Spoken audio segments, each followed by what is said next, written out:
नमस्कार, मुंबई से फिर एक बार आपके सामने मैं हूं रविंद्र जैन बिंदास और बेबाक बात करने वाला। 2024 लोकसभा चुनावों की बिगुल बज चुकी है। नेताओं के वादे और कारनामे उजागर करना बहुत जरूरी है। माननीय सर्वोच्च न्यायालय जी, माननीय मुंबई उच्च न्यायालय जी, हमारे देश का सबसे बड़ा लुटेरा कौन है, इस बात पर चर्चा तो होगी और जरूर होगी कि सबसे बड़ा लुटेरा और लुटेरों का बाप आखिर कौन है। माननीय हमारे देश का नेता जब करप्ट होता है, दगाबाज होता है, धोखेबाज होता है, तो जनता को जम के लूटा जाता है। भारत की स्थिति ऐसी हो चुकी है कि हॉस्पिटल में अगर कोई गलती से चला गया तो अगर वो जिंदा आया तो उसका बहुत बड़ा बिल आएगा, जिससे घर भर सब बिक जाएंगे चुकाने के अंदर।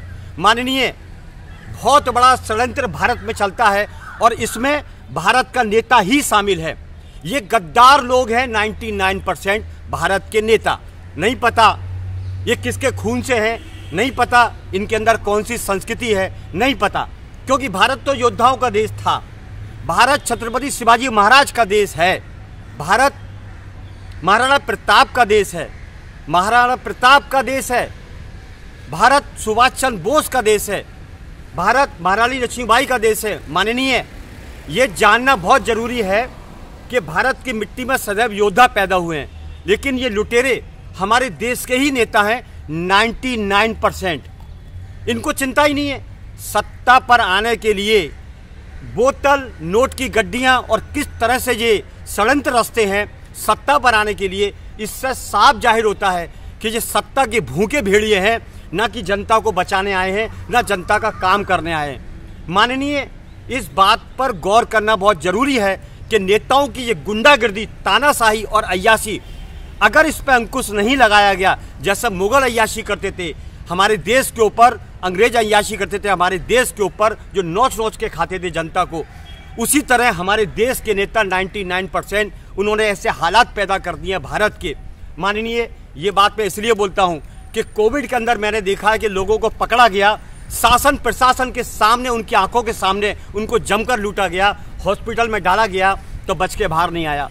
लंबे लंबे बिल।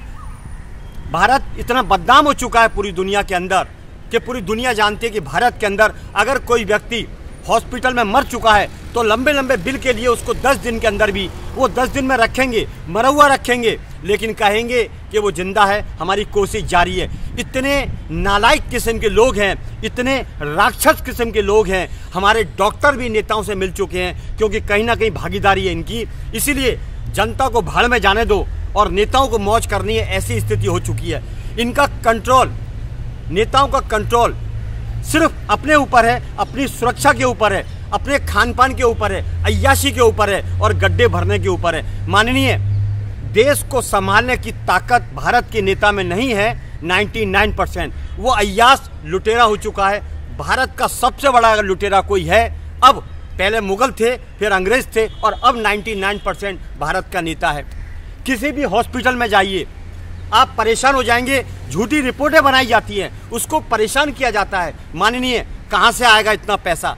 छोटी सी बीमारी की वजह कुछ भी नहीं होती है, लेकिन उसको बड़ी बड़ी बीमारी बजा के उसको एडमिट कर दिया जाता है। माननीय एक और मजे की बात है, आपके पास सब सूचना होती है, सरकार के पास सब सूचना होती है, लेकिन निकम्मापन ये इतने खतरनाक षड्यंत्रकारी हैं हमारे देश के नेता कि भारत के अंदर सिजेरियन ऑपरेशन, जो बच्चे पैदा होते हैं महिलाओं के, माननीय दुनिया में ऐसे हजारों देश है वहाँ पर सिजेरियन ऑपरेशन से बच्चा करना अपराध माना गया है, लेकिन भारत के अंदर पैसा कमाने के लिए वो हर किसी के पेट को काटते हैं। माननीय ये बड़ा शर्म का और दुख का विषय है। भारत माता की जय बोलने वाले ये धोखेबाजों को माननीय आप सबक सिखाइए।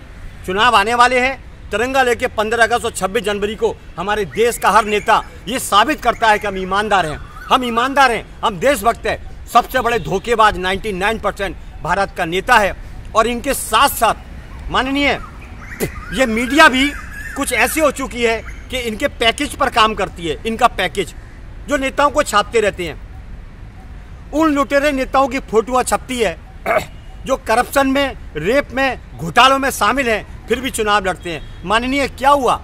लोकतंत्र कैसा, प्रजातंत्र कैसा? हमारे देश का विनाश करने लगे हैं भारत का नेता, और कर्ज से इसको इतना भर दिया है कि हमारी जनता परेशान हो चुकी है। माननीय, भारत में है क्या? भारत में क्या है? सिर्फ सुविधा।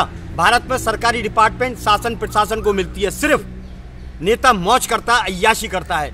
जनता को क्या मिलता है? मिलावट के दूध, मिलावट का खान पान, ड्रग्स के धंधे, चरस के धंधे। जनता को चलने को जगह नहीं, वीटी स्टेशन पर कब्जा, चर्च गेट पर कब्जा, फुटपाथों पर कब्जा। माननीय, ये क्या हो रहा है भारत के अंदर? आखिर नेताओं की जिम्मेदारी क्या? माननीय, ये तो डकैत हो चुके हैं, थैला भर भर के कोर्ट में आएंगे और छूट जाएंगे। आम आदमी की जिंदगी को नरक बनाने वाला भारत का 99% नेता है। इन्हें सजा तो भगवान ही देगा, सड़ा सड़ा कर ऐसी सजा देगा जिसका अंदाज लगाना बहुत मुश्किल होगा। इन्होंने सिर्फ बद्दुआ खाई है, इन्होंने सिर्फ बद्दुआ खाई है, और एजेंसियां भी अपना काम ढंग से नहीं करती हैं, एसी में बैठी रहती है, मस्त मौज मस्ती करती रहती हैं। उनको जनता से कोई लेना देना नहीं। माननीय, भारत में इतने भूखे नंगे हो चुके हैं ये लोग कि छोटे मोटे रुपए से काम नहीं चलता है।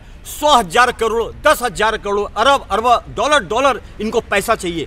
माननीय, क्या करेंगे? 2 रोटी खा के पेट भरा जाता है, गरीब जनता 2 रोटी से पेट भरती है, लेकिन ये देश के गद्दारों को इतना पैसा चाहिए कि देश को बेच देंगे तो भी शर्म नहीं आएगी। माननीय, बहुत गंभीर विषय है। जमीनी नेता बहुत कम हैं। जमीनी नेताओं में कुछ नेता आते हैं जैसे नितिन गडकरी, योगी आदित्यनाथ और महाराष्ट्र के एक नेता मंगल प्रभात लोढ़ा, जिनके अंदर देशभक्ति है। वो काम करते हैं, देश के लिए काम करते हैं, वो गड्ढा नहीं भरते हैं अपना। माननीय, ज्यादातर नेता अपना गड्ढा भरते हैं। कैसे नेता हैं और अकड़ के कैसे चलते हैं जैसे देश इनके बाप की जागीर हो, इनका दहेज में आया है। माननीय, सब नेता नंगे भूखे, ज्यादातर नंगे भूखे हैं, देश को लूटते हैं लेकिन देश के लिए काम नहीं करते हैं, पब्लिक को बेवकूफ़ बनाते हैं लेकिन पब्लिक के लिए काम नहीं करते हैं। माननीय, हर सुविधा फ्री नेता को, लेकिन जनता को नोचा जाता है हॉस्पिटल में, स्कूलों में, सरकारी डिपार्टमेंट में। क्या मजाक बना रखा है माननीय?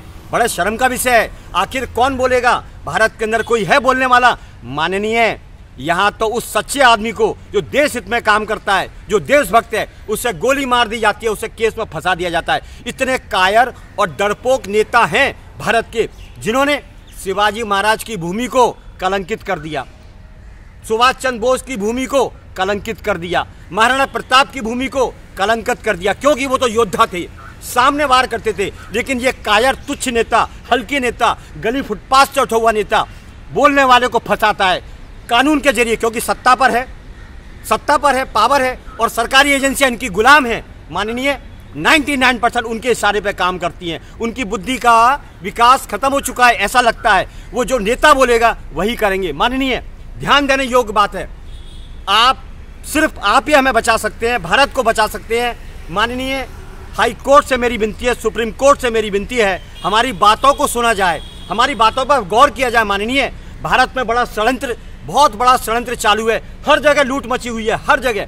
जनता को कैसे लूटा जाए, किस तरह लूटा जाए, वो षड्यंत्र भारत में चालू है। किसी भी नेता का ध्यान भारत की जनता पर नहीं है, क्योंकि भारत का नेता जनता के लिए काम ही नहीं करता है। वो तो अय्याशी में बैठा है, दारू की बोतल में बैठा है, बार में बैठा है, या बड़े बड़े होटलों में बैठा है। ऐसी स्थिति भारत की हो चुकी है। माननीय, पूरी दुनिया में भारत का नाम इतना खराब है, लेकिन इन बेशरमों को शर्म नहीं आती है कि भारत की जनता मोहताज हो चुकी है, रोटी रोटी को मोहताज हो चुकी है।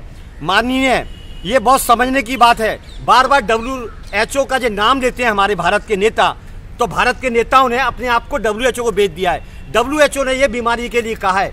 माननीय, ये बड़ा शर्म का विषय है। आखिर WHO है कौन है? क्या ये भारत को फिर से गुलाम कर दिया इन्होंने कि बार बार WHO का नाम लेते हैं? माननीय, ये भारत के किसी डॉक्टर की बात नहीं करते, आयुर्वेद की बात नहीं करते, लेकिन देश को डराने का काम करते हैं, लूटने का काम करते हैं। माननीय, एक बात और है, भारत क्यों बीमार पड़ रहा है? भारत में इतनी सारी बीमारियां कैसे आ रही हैं और वो ठीक क्यों नहीं होती है? डॉक्टर ने पैकेज बना रखा है, इतना पैकेज। आदमी क्यों नहीं ठीक हो पा रहा है? माननीय, इतनी सारी बीमारियां भारत में पैदा हो रही हैं, इसका आखिर क्या है, वजह क्या है? माननीय, भारत की जनता को बीमार करने का सबसे बड़ा षड्यंत्र है। हमारे नेताओं ने विदेशी ताकतों से हाथ मिलाया है और जनता को बीमार होने दो। जब वो बीमार होगी तो हमसे क्वेश्चन नहीं कर सकेगी कि आप क्या करते हो हमारे देश के लिए, क्यों हमें हैरान कर रहे हो, क्यों इतना पैसा खा रहे हो। माननीय, यही वजह है कि जनता इनसे सवाल ना करे, इसलिए भारत की जनता को बीमार किया जा रहा है, ड्रग्सी बनाया जा रहा है। बस मेरी विनती है हाथ जोड़ के, माननीय सर्वोच्च न्यायालय जी, हमारे देश को बचाने के लिए आपका सहयोग बहुत जरूरी है। चलिए इतना ही काफी है। मैं हूं मुंबई से रविंद्र जैन। जय हिंद।